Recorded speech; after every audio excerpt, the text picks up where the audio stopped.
Happy holidays and welcome into More Than a Game. I'm Jeff Kolb. For the next half hour, we will revisit stories of DFW athletes that have inspired us in 2022.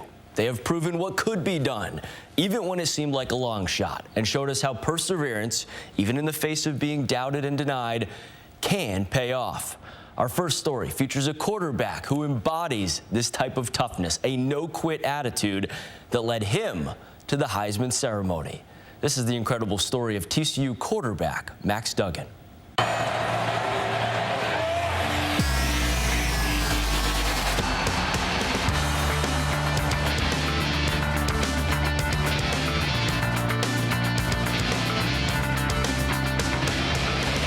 You could sum up your TCU football journey in one word, what would it be? Eventful. What's it been like persevering through some of the not so fun eventful parts? Yeah, there's been a lot of ups and downs in my career and the last 4 years, but I've really kind of learned about myself, and I think those are things that will help me for the rest of my life.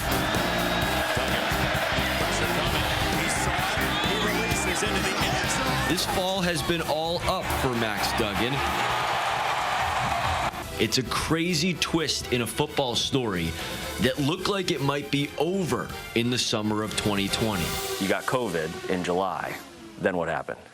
Yeah, so I get COVID, and you go through all the heart examinations and tests just for precautionary for student athletes to get back into the game. I did an EKG, and then I found out that I had a heart condition since birth called Wolff-Parkinson-White syndrome. They tell you something's not totally normal about your heart. Your first reaction is what? Yeah, your first reaction is just, maybe, your life is changing. First of all, football might be taken away, but, there might be, other implications that might really impact my life. Duggan underwent a successful 9-hour procedure, returning in time for the season opener. He would wind up starting at QB for TCU his first 3 seasons, but the Horned Frogs struggled, going just 16-18. At the end of 2021, legendary head coach Gary Patterson resigned after 22 seasons. You're the quarterback of that team. I have to imagine that hits you hard, feeling some kind of responsibility. Yeah, and it did. Having a coach like Coach Patterson, leave a place that he built up here and being the quarterback, you feel responsible. When former SMU coach Sonny Dykes took over as TCU's new head coach, he reopened the quarterback competition and eventually named Chandler Morris the new starter over Max. Some players would have decided to transfer, but not Duggan. I understood it. I understood the situation and the decision. My dad was a coach for 30 years, and I know those hard decisions come with the job. People would have, I think, understood if you did transfer because, hey, you've been a starter. Maybe you want to play in the pros. You go somewhere else, you get that chance. You were clearly ready to sit behind Chandler and watch for the rest of the year. Why? Yeah. It was a place that I wanted to be at. I wanted to be at TCU, and that was with whatever role that I had. Obviously, you want to play, but the decision was made, and I understood that my role was to be the best backup quarterback I could, and I knew that was going to help the team. And, we haven't won in the last 3 years here, and I wanted to be here at TCU when we were winning. So whatever I could do to help that, whether I was being the starting quarterback or, hand out water on the sidelines, I wanted to be a part of it. It didn't take long for Max to get his break. Morris got hurt in TCU's season opener. Looks to throw. Duggan got the start for week 2 and set career highs with 390 passing yards and 5 touchdowns. The following week, Max led TCU to a win over SMU, Dykes' old team. Afterwards, Dykes teared up, talking about Duggan's character. Incredibly indebted, incredibly proud, kind of emotional about it, honestly, just because I think he's the way you want your son to handle that situation. That's about as good a compliment, I think, as you can give somebody. Seeing that video, I think it just showed what type of man Coach Dykes is, how he treats his players, how he treats the people in this program, because I think people outside this program may not get to see that side of Coach Dykes, but he's a great man. He puts a lot of confidence in us, and he'd do anything for his players. sticking with TCU has paid off on the field for Max, and there's no question Duggan could collect a nice payday for his efforts, given the new college athletics landscape that allows athletes to profit off of their name, image, and likeness. Do you have an NIL agent? No, I do not. Have you made any NIL money? I haven't really put too much effort or focus into the NIL things. I saw on some website, and I don't know how credible it is, but something like your value from the summer has gone up from like $37,000 in NIL value to like $460,000, something like that. Why not go more into that? What's your reasoning behind that? You know, I think just right now in college athletics, there's a lot of guys that, you know, think it's important to them, and it may be. Just right now, I guess I'm not really too focused in on it. I want to be focused on trying to play as best I can, being the best college football player I can, trying to help this team win, getting a degree, and seeing kind of what happens with the future. There may not be a better story in the country this year than the one belonging to TCU's quarterback. Knowing that there's going to be a lot of hardships and there's going to be things that aren't going to go your way in your career, you know, I wouldn't want to be anywhere else, you know, with the ups and downs.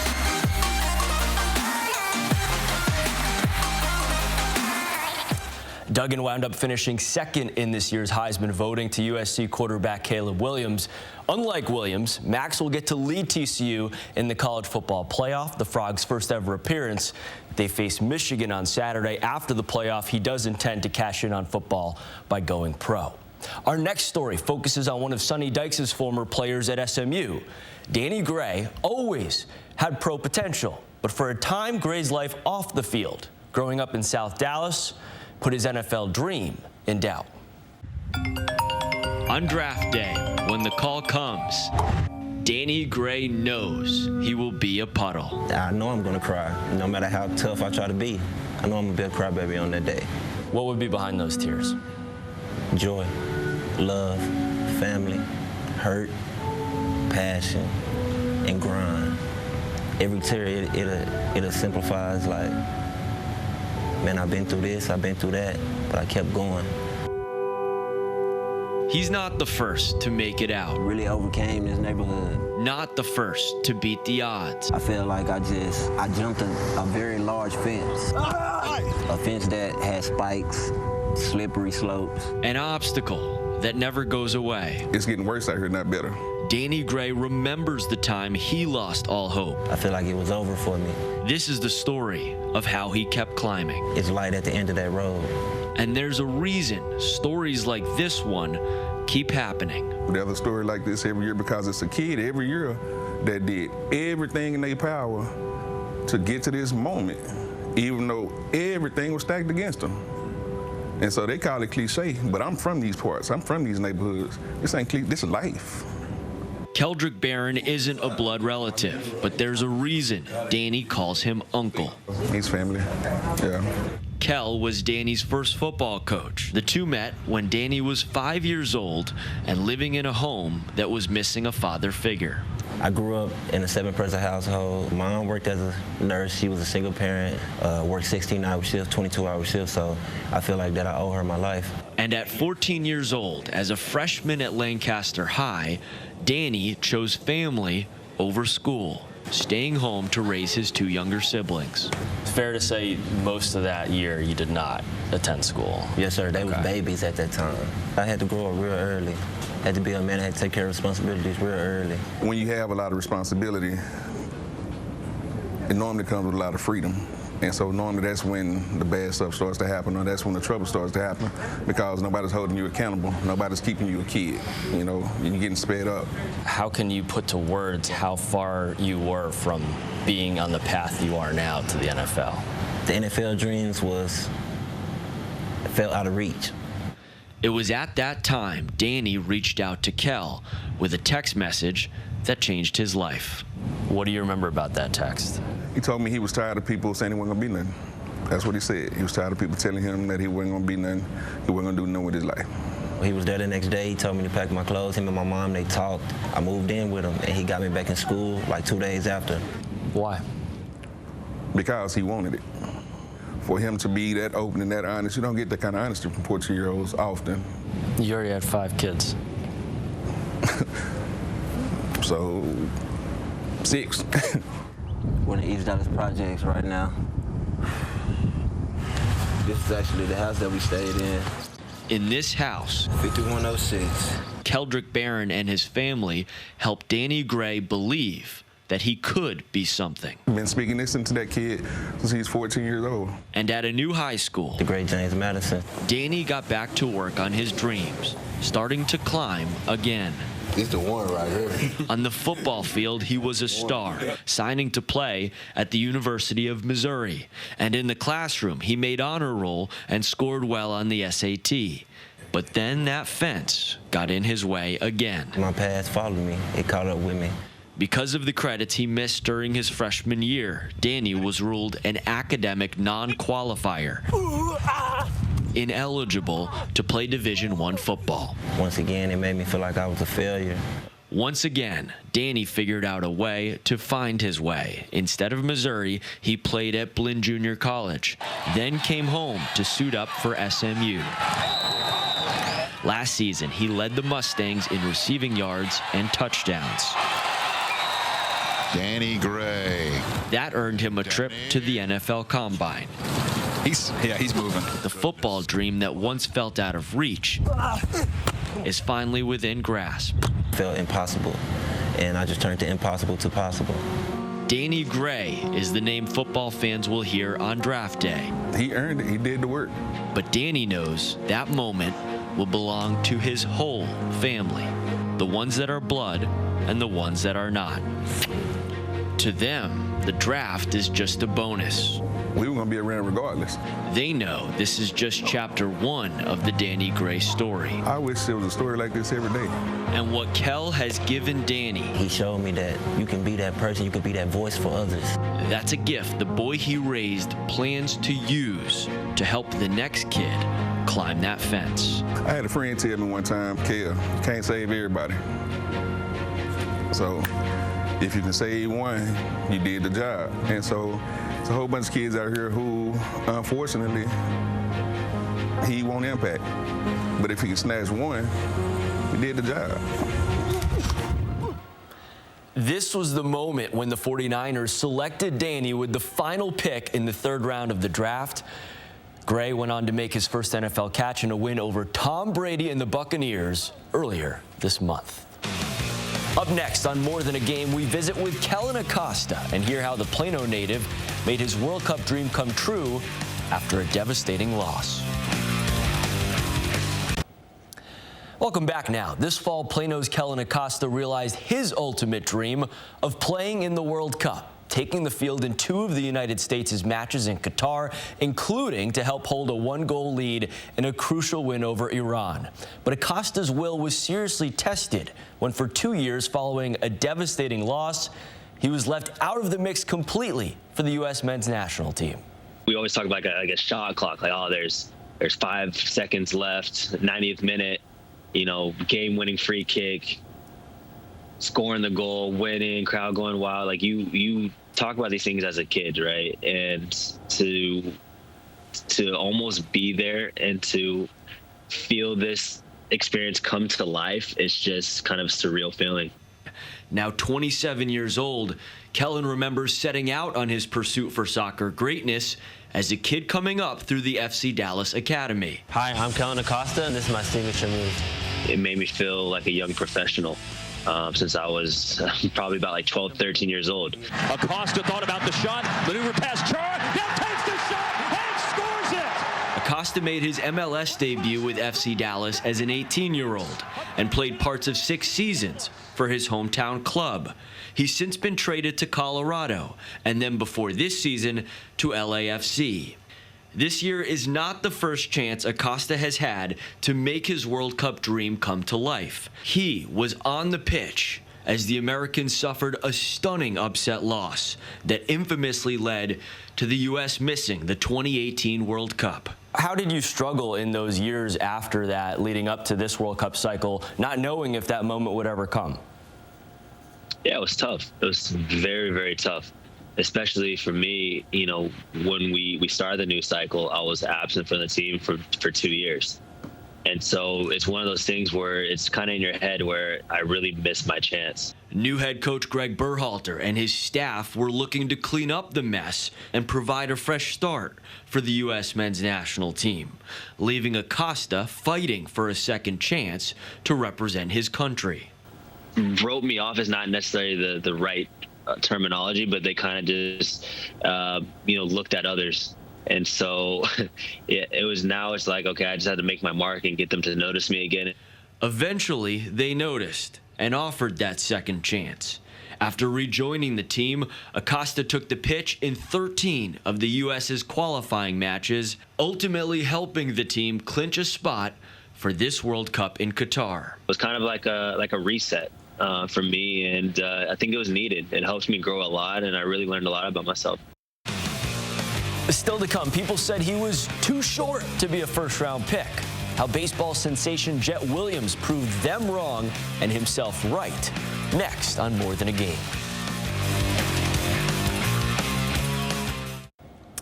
Welcome back now. Our next story features a ball player and his whiteboard ritual. One of the many quotes that Rockwall Heath's Jet Williams loves: whatever your mind can perceive and believe, it can achieve.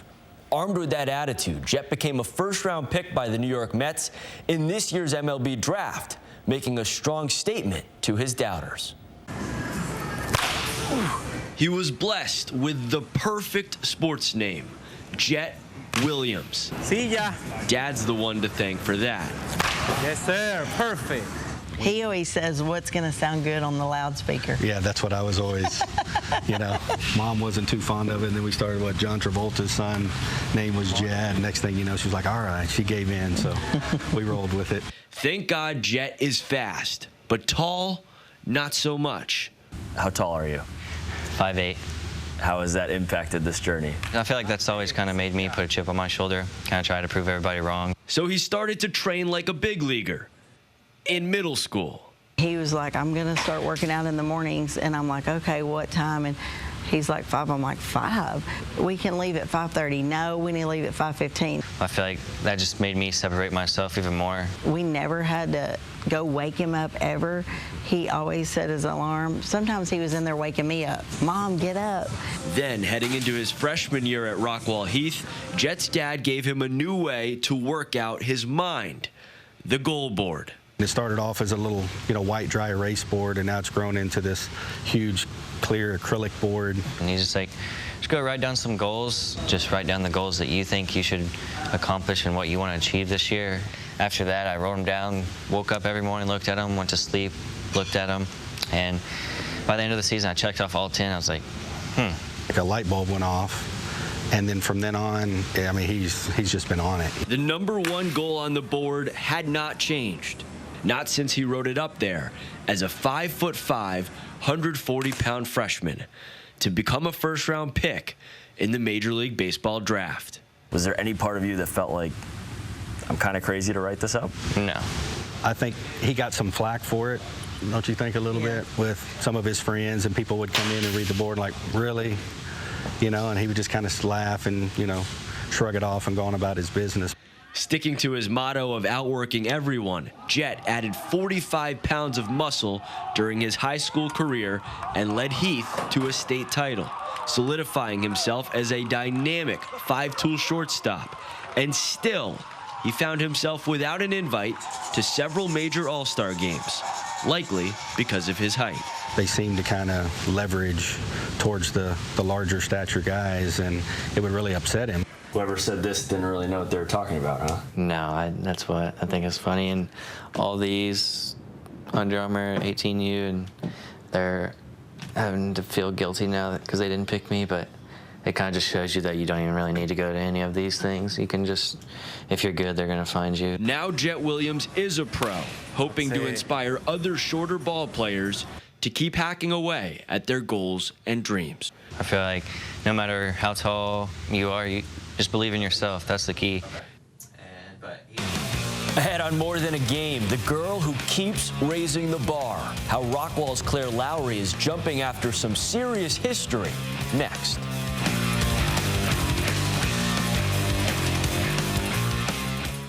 Welcome back. We end with a story we discovered in April about how an amazing athlete was connected with her greatest gift. You very well may end up seeing Claire Lowry in the Olympics someday. If so, Lowry will certainly have to thank her middle school track coach for seeing something in her she couldn't see in herself. It all started one day in 8th grade with a track coach needing someone to do the high jump. And there was Claire Lowry, tall, athletic. She was like, go try it.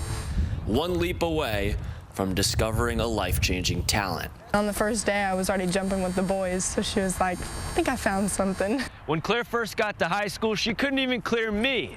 That's not saying very much. As you can see, this height is no problem now, and the personal best she set last Saturday stands to change her life forever. Lowry, who stands 5 feet 11 inches tall, cleared a 6-foot jump. Oh, yeah!